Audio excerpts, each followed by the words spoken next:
The story begins with Alvin, the protagonist, as he gazes up at the sky, commenting on the weather. He wonders aloud if even the elements despise him. A man sits before him, apologizing as he requests Alvin to leave the party. Alvin, perplexed, asks for a reason. The man replies curtly, stating that Alvin already knows why. Alvin silently questions how many times he has been expelled from adventuring parties. As he ventures forward, he steps out from the underbrush and notices the unsettling absence of people. Typically, there would at least be a peddler nearby. He assumes it is only natural for people to abandon the area after hearing the rumors. Opening his status window, Alvin surveys his resources. He finds himself well-stocked but knows that if he wishes to continue his life as an adventurer, he has no choice but to confront and slay the dungeon boss alone. As he progresses, his eyes catch sight of random inscriptions on the walls. He briefly ponders their significance, but quickly dismisses the thought, realizing it will lead him nowhere. Resuming his march, he reaches the first floor of the dungeon that he remarks that magic and skills are useless outside of dungeons, and he remains uncertain as to why this is the case. Casting buffs upon himself, Alvin reflects that beyond the confines of the dungeon, he is nothing more than a 19-year-old boy. However, within the dungeon, he is a formidable force. To put it plainly, he is strong. He traverses an area typically reached by adventurers old enough to consider retirement. With relentless determination, Alvin descends to the 11th floor, cutting down the monsters obstructing his path. His array of skills allows him to manifest power beyond his level, making him a prodigy unmatched by any other. Alvin's prowess positions him as the ideal vanguard for any party. With countless swift slashes, he dispatches enemies effortlessly. Yet, this is only true if one disregards a single factor. Upon reaching the 17th floor, Alvin encounters a paralyzing slime. The battle is arduous. The slime's attacks are irritatingly persistent. Nevertheless, the slime drops a considerable amount of coins. Alvin reflects on its weakness, which lies in its core, a hard-to-reach spot. If timed correctly, he can leap into the air, intercept the slime during its attack, and shatter its core. Executing this technique, Alvin swiftly eliminates the slime. He notes that such raiding techniques are his own creation. As he searches for the slime's drops, he finds nothing. His ultimate weakness resurfaces. The same man from before informs him that they have already recruited another swordsman to replace him. Alvin stammers in protest, pointing out his high level and valuable skills. The man, now visibly irritated, asks if Alvin truly believes skills are the issue. He instructs Alvin to display his status window and directs his attention to the very bottom of his skill sheet. There, Alvin's most damning flaw is laid bare, a drop reduction skill, which diminishes item drop rates by 80%. Alvin explains that adventurers are born with a random assortment of skills beyond their control. Those blessed with numerous skills are likewise burdened with a penalty skill, a minus skill they must endure. In his case, the result is an abysmally low drop rate, yielding merely one item for every 50 monsters he slays. In other words, the more he participates, the fewer rewards his party receives. It is only natural for others to resent him, and inevitable that he is cast out of parties time and again. Despite accepting this reality, Alvin cannot hide his sorrow. He became an adventurer at the age of 14, relentlessly leveling up in solitude. The drive to offset his minus skill compelled him to grow stronger. His other abilities allowed him to rapidly ascend in power, eventually gaining him entry into adventuring parties. Over time, he learned how to relinquish kills to others and adapt to various situations. Alvin takes pride in his unparalleled effort, but he remains powerless against the cruel weight of his minus skill. He sighs, wishing that sheer hard work could resolve everything. Suddenly, a distant scream pierces the air. At first, Alvin assumes it to be the cry of a monster. However, as he listens closely, he discerns the unmistakable voice of a person. He rushes forward to investigate, suspecting that someone is engaged in battle ahead. Emerging from the shadows, he spots a horde of yellow goblins. Depending on the person's level, Alvin knows that their numbers can pose a significant threat, but he unsheathes his sword and leaps into the fray, noticing a lone girl whose equipment identifies her as a priestess. Assessing the situation, he steps in, slashing at the goblins, and asks her if she can move and whether she has any magic power remaining.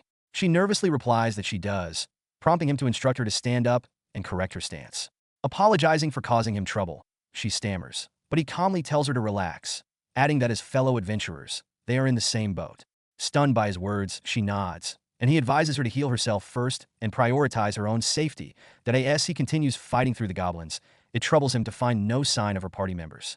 Despite the overwhelming odds, he dispatches the goblins with ease.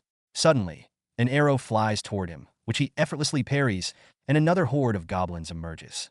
He muses that they seem intent on overwhelming him with sheer numbers, but he notes that they have underestimated someone who frequently adventures alone.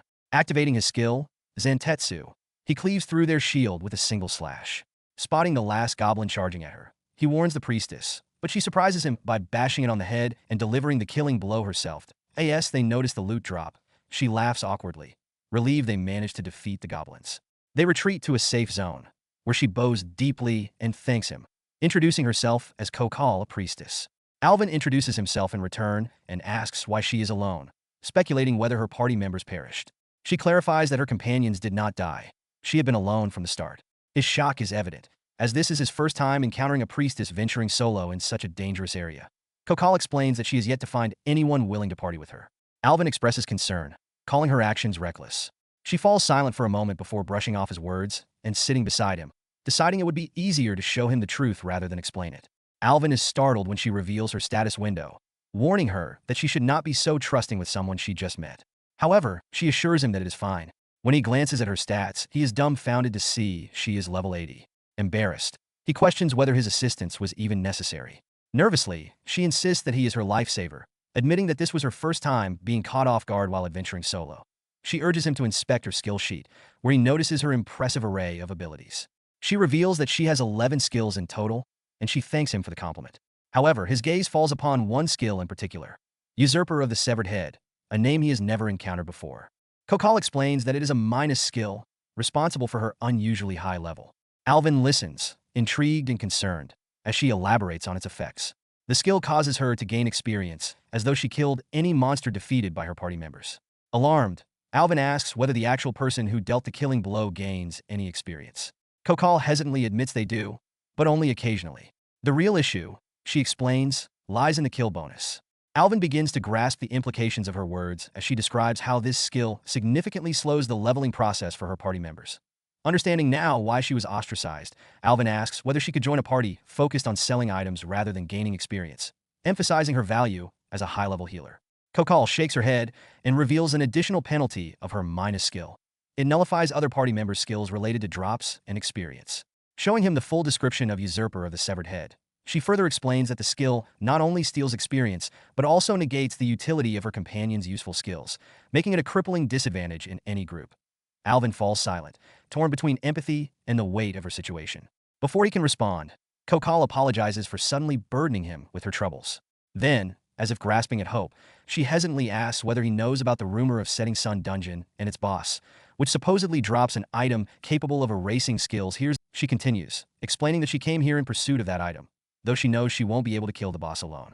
Alvin, lost in thought, struggles to articulate his response, sensing he may have overlooked something crucial. Then, as if a switch flips in his mind, realization dawns. If her decreased drop rate skill nullifies his own, what effect would that have on his penalties? He takes a deep breath, steadying himself. Cocolle continues, reassuring him that she plans to refine her skills, and there is no need for him to form a party with her. All she desires is the item. Everything else, she promises, will be his. Yet, Alvin remains silent, prompting her to fidget nervously. Hesitating, she asks if he would consider working with her, even for a short while. Suddenly, he calls out her name, catching her off guard. His voice is firm as he asks why she won't simply form a party with him. Blushing, she averts her gaze, questioning if he even listened to what she said. Later, they descend to the 17th floor. Cocolle voices her concern, wondering if they made a mistake by tackling the dungeon alone.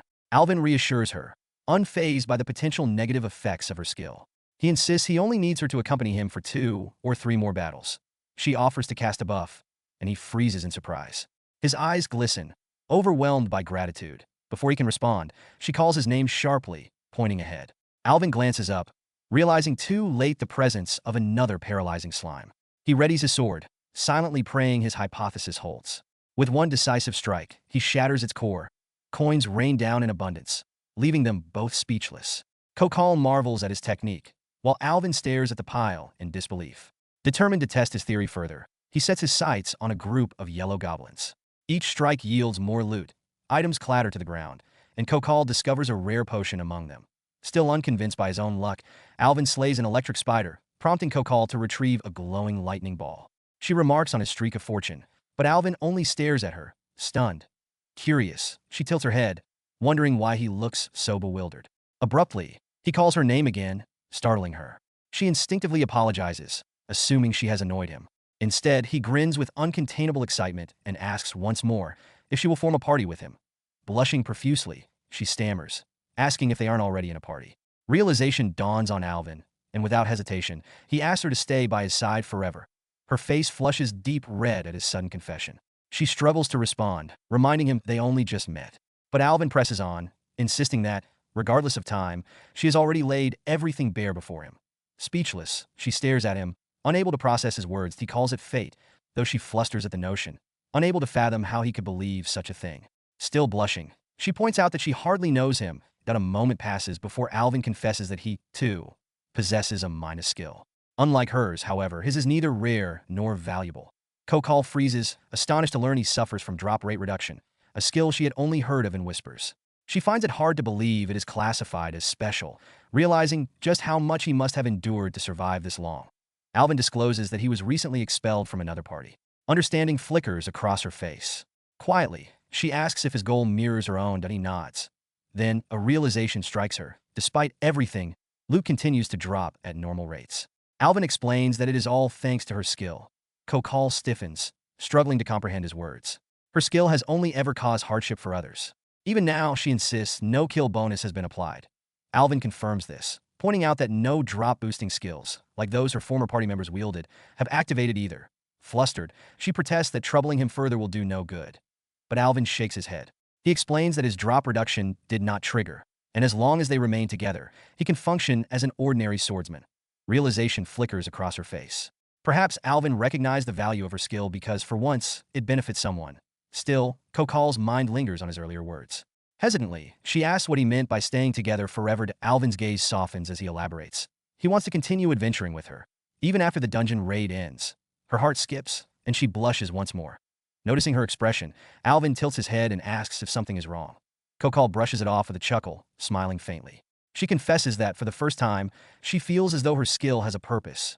Alvin watches her carefully, understanding the sentiment in her words. He assures her he won't push further and asks if she will remain in his party until the dungeon's end. Cocolle extends her hand. Even if only for a short time, she hopes they can get along. Alvin accepts her handshake, hoping the same.